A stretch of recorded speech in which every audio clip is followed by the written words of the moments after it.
Your computer keyboard, if you are using Windows, then you can see that in your keyboard this is the number lock key. You must simply turn on this number lock key, that is you must press this number lock. Now you can see that the number lock have been enabled here.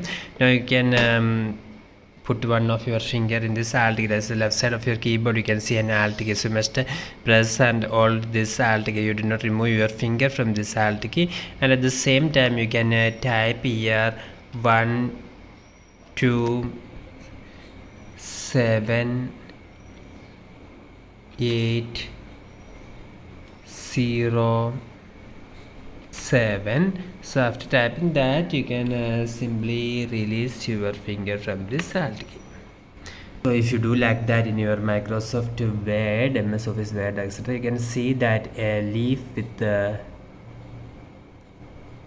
so the plant stem and leaves you can see here. And if you want to change the color to green, then you must simply select this and you can simply change the color here to green, like green or green. So hope this video helps you.